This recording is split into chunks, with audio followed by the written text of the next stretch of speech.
Seguramente ustedes ya han oído hablar del famoso caso Chevron. Y es que hay muchas informaciones que circulan en relación al mismo. Hemos oído hablar de la multinacional Chevron, de la Texaco, de los afectados por la contaminación que esta causó en la Amazonía ecuatoriana. Pero bueno, esta vez queremos tratar de entender realmente de qué se trata todo esto. Y por sobre todo comprender por qué este caso es uno de los más importantes en la historia del derecho internacional. Y es que no se trata solo de juzgar el daño causado por Chevron en el Ecuador. Este caso definirá si es que sí o no las grandes multinacionales de este mundo, como la Chevron, pero también la BP, la Shell, la Repsol, Monsanto, Coca-Cola, Philip Morris, Nestlé, McDonald's o la poco conocida pero enorme Unilever, podrán seguir actuando con total impunidad aplastando nuestros pueblos, robando nuestras riquezas y hasta amenazando el futuro de nuestro planeta. Y es en este sentido que este juicio no es únicamente el de algunos afectados contra una multinacional cualquiera. El resultado del mismo impactará de forma profunda la lucha de los pueblos del mundo para acabar con la impunidad con la que cuentan estas multinacionales criminales. Antes que nada, interesémonos en la historia de lo sucedido en la Amazonía ecuatoriana. Entre 1964 y 1990, Texaco mantuvo operaciones de extracción petrolera en nuestra Amazonía, pero no lo hizo de cualquier manera.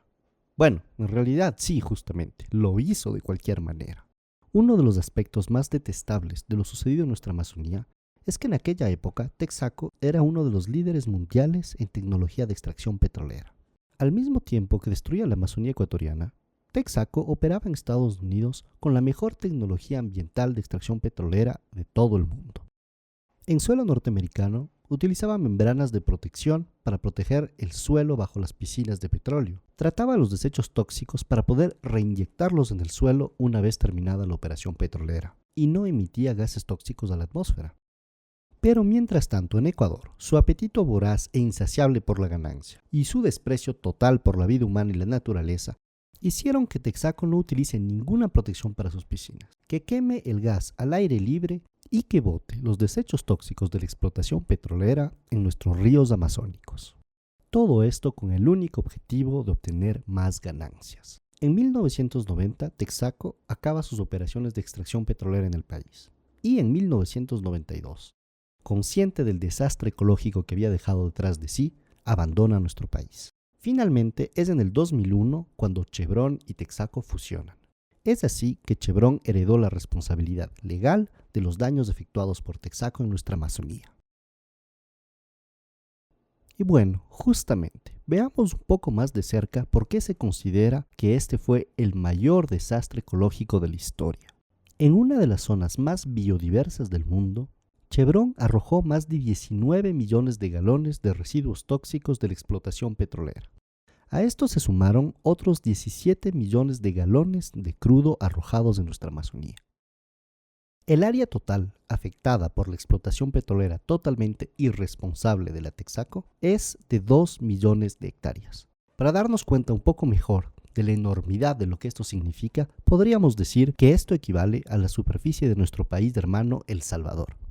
Y si bien es obvio que el responsable material y legal de estos daños es la Chevron Texaco, no podemos olvidar que fueron los gobiernos oligarcas y vendepatrias los que permitieron que esto suceda.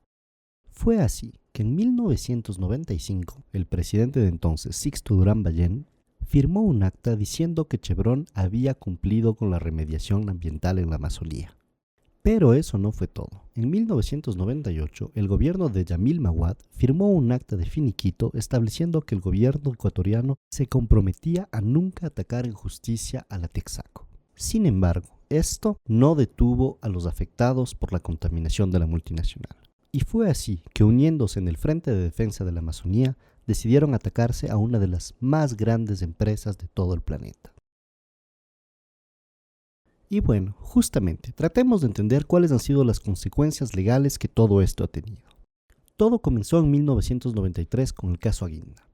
Los afectados ecuatorianos presentaron una demanda ante la Corte Federal de Nueva York acusando a Texaco de haber contaminado el ambiente y afectado a la salud de los habitantes de la Amazonía ecuatoriana. Y bueno, eso no era tarea fácil, pues como ya lo mencionamos, por un lado, Sixto Durán Ballén firmó un acta de finiquito con Texaco que 3 años después Jamil Mawad terminó completando. Es decir, que los demandantes en ese entonces luchaban hasta contra su propio gobierno. Con tanto apoyo político, Chevron luchó con todo su peso para que el juicio sea transferido de Nueva York hacia las cortes ecuatorianas, creyendo que aquí el juicio lo ganarían muy fácilmente. Y fue justamente en el 2002 que la multinacional obtuvo este traspaso. Comenzó el caso llamado de Lago Agrio, que se demoró 9 años en dictar un veredicto. Fue así que en el 2011 la Corte de Justicia de Lago Agrio dictó una sentencia favorable a los demandantes en la cual se condenaba a Chevron a pagar por los daños efectuados en nuestra Amazonía. La sentencia ha sido ratificada por todas las instancias legales del país que determinaron que Chevron debe pagar cerca de 9.500 millones de dólares por remediaciones. Pero la multinacional ha tratado de escapar a esta sentencia por todos los medios que dispone. Uno de sus intentos fue tratar de bloquear el proceso legal ecuatoriano a través de un juez neoyorquino que tiene claramente conflictos de interés en este juicio. Y es que el juez Kaplan, que trató de suspender la sentencia ecuatoriana a través de leyes estadounidenses, violando así el principio de soberanía de nuestro país, en realidad tiene inversiones en el fondo de JP Morgan, uno de los principales detentores de acciones de Chevron. Pero eso no es todo. Ahora Chevron está tratando de atacar al Estado ecuatoriano, tratando de serlo responsable del desastre que ella causó.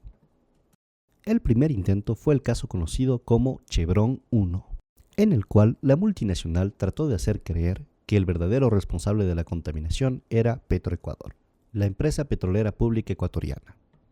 Afortunadamente, esta estrategia no funcionó y una corte neoyorquina declaró a Petroecuador totalmente libre de toda responsabilidad. Y ahora Chevron está tratando de adoptar una nueva estrategia. Fue así que en el 2006, Chevron Texaco inició un procedimiento arbitral internacional en contra del Estado ecuatoriano ante la Corte Permanente de Arbitraje de La Haya. Lo que es totalmente escandaloso en este caso es que Chevron se ampara en un tratado bilateral de promoción que tiene el Ecuador con los Estados Unidos. Sin embargo, este tratado entró en vigor recién en 1997, es decir, 5 años después del fin de las inversiones de Texaco en el país. Es así que Chevron está una vez más violentando los principios fundamentales del derecho internacional al tratar de hacer aplicar un tratado de forma retroactiva, es decir, sobre un caso que es anterior a su entrada en vigor. Y para terminar, Chevron está actualmente demandando al Ecuador ante el Tribunal de La Haya en un caso que es un poco la mezcla de todos los anteriores. En este caso, en el caso Chevron 3, la multinacional está tratando de nuevo de impugnar la culpa de la contaminación a Petroecuador y además amparada sobre el tratado bilateral que tiene el Ecuador con los Estados Unidos, pero que entró en vigor 5 años después de que ella haya dejado de accionar en el Ecuador. Pero bueno, ahora el pueblo ecuatoriano es un pueblo digno que no dejará que lo vuelvan a atropellar. Es así que llevaremos esta batalla hasta sus últimas consecuencias y Chevron tendrá que pagar por el daño ocasionado.